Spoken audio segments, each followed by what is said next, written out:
I never thought working at a car wash would be such a headache, but that's exactly what it became, mostly because of one guy, Matt. I was the only woman working there. Not by choice or anything, but just how it was. The crew was pretty rough around the edges, sure. And some of the guys would joke a little too much or say things that made me roll my eyes. That kind of stuff I'd learned to live with. But Matt? He was a whole different animal. Matt was the key holder, which basically meant he had some extra responsibilities, and because of that, people seemed to cut him a lot of slack. If a customer had a problem, Matt was the go-to guy.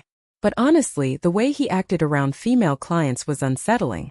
It wasn't your casual hellos or friendly smiles either. It usually meant unwelcome comments, unwanted attention, or calling women pretty things like it was some kind of joke. And it wasn't just a one-off thing. I've seen him do it over and over, and no matter the situation, he never seemed to get called out for it. What made it worse was the management's response, or the lack of it.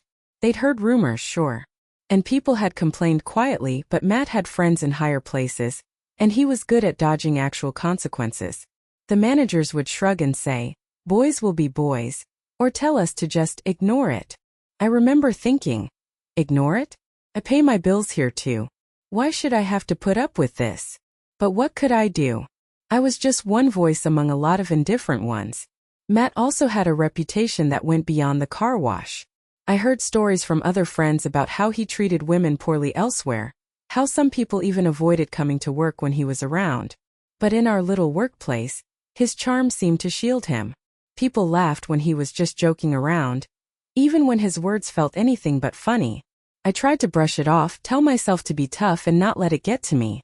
But every time I saw Matt making a female customer uncomfortable, whether it was standing too close and whispering nonsense or making a smug comment about her looks, I felt this rising anger I couldn't suppress. It was like the air got heavier whenever he was near, and I dreaded my shifts more than I cared to admit. One afternoon, after a particularly busy morning, I was wiping down some cars when a young woman came up to the counter. Matt was there too, and I watched as his usual smirk turned even more smug when he noticed her. I couldn't hear everything they said, but I caught enough to know he was crossing a line. She looked really uncomfortable, kind of frozen and awkward, and when she tried to pull back, Matt didn't seem to get the message. It was so blatant that even some of the guys nearby shifted uncomfortably. I wanted to step in right then, but honestly I didn't know what to say or do. I was scared of making a scene or getting labeled a troublemaker. Plus, I knew management probably wouldn't do anything. That's when something inside me snapped. Watching that poor girl practically shrink in front of him made me realize just how bad things had gotten. That moment was the turning point. I couldn't keep pretending this was normal or okay. It was time to figure out how to deal with Matt, but in a way that management couldn't just brush off. And that's when the idea of taking matters into my own hands started to take root. But first, I needed to make sure Matt's next move wouldn't go unanswered. The incident with that young customer didn't just upset me. It lit a fire under me that I couldn't ignore. Things were about to come to a head, and I was ready to do whatever it took to make sure Matt finally faced the consequences he'd been dodging for far too long. I remember that day like it was yesterday, the moment everything inside me just snapped. We were working the afternoon shift at the car wash, and Matt was, as usual, strutting around like he owned the place. Now, Matt wasn't just a pain for me. Honestly, a lot of the women who came in had complained about him before. Management always gave him one of those half-hearted warnings that went nowhere. No real consequences. It was infuriating. So, this one particular customer, a young woman probably about my age or maybe even younger, pulls her car in. She looked a little hesitant, kind of glancing around like she wasn't sure if this place was safe or not. Probably because from what I'd heard, Matt had already been hitting on her before she even pulled in. One of the managers had told Matt specifically to keep his distance from younger female customers after a complaint last month. But Matt? Oh, he never listened. Anyway, this day, I was at the front cleaning supplies when I saw Matt make his move. The girl parked near one of the bays, and instead of just waiting for her to pay or do his job, Matt walked right up to her like they were old friends or something. I heard her say, "Please don't come any closer," because she looked uncomfortable. But Matt completely ignored her and stepped closer anyway, leaning down to talk so no one else could hear.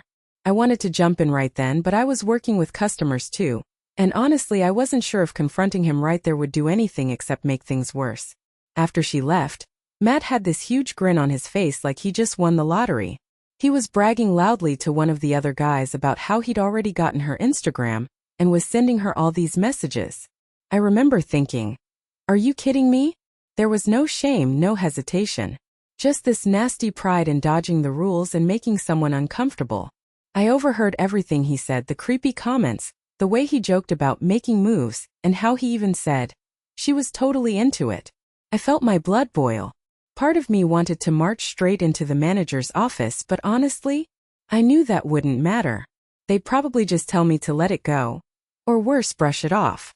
They liked keeping Matt happy because he was a key holder, which pretty much meant he had more say and could run shifts. That power dynamic was suffocating. I stood there shaking on the inside, looking at Matt like I couldn't believe someone could be this disrespectful, both to a customer and really to all of us women who worked there. Every time I thought about going to HR, I imagined their vague promises and thin excuses. Nothing ever changed. That's when it hit me. If nobody else was going to do something, maybe I had to do it myself. I wasn't going to sit back and watch Matt walk all over us anymore. The more I thought about it, the clearer the plan became in my mind. A way to get back at him without putting myself at risk, something smart and calculated.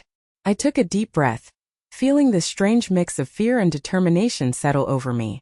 This wasn't just about that one girl or even just me.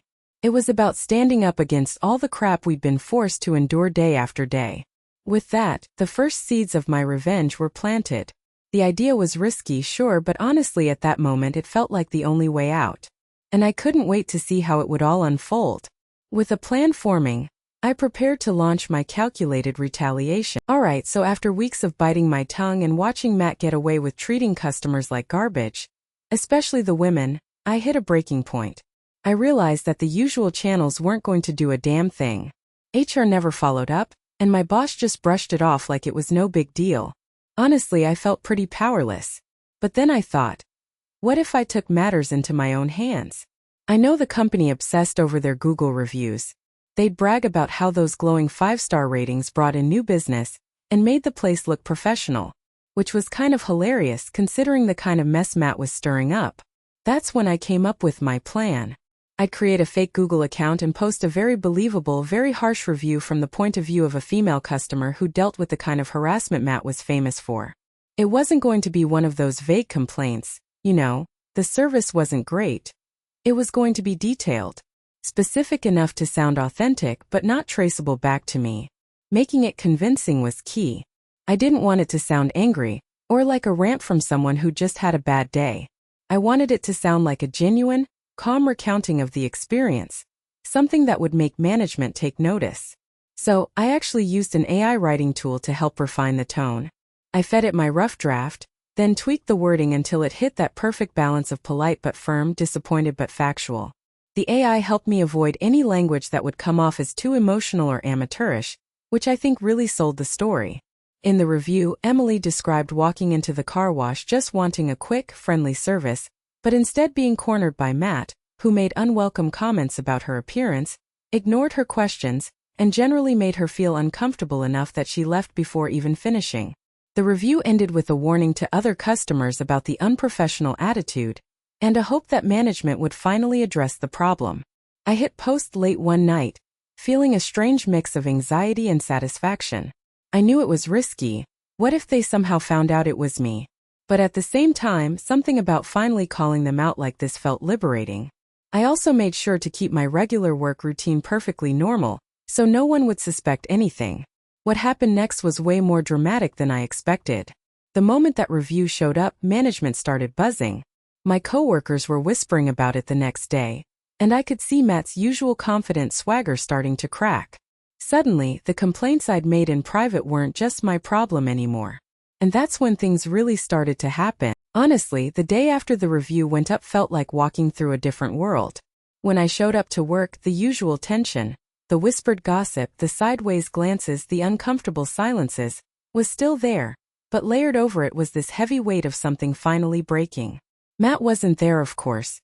Instead, the manager called a quick meeting and dropped the bomb.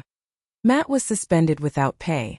They were conducting an investigation, but everyone pretty much knew what that meant.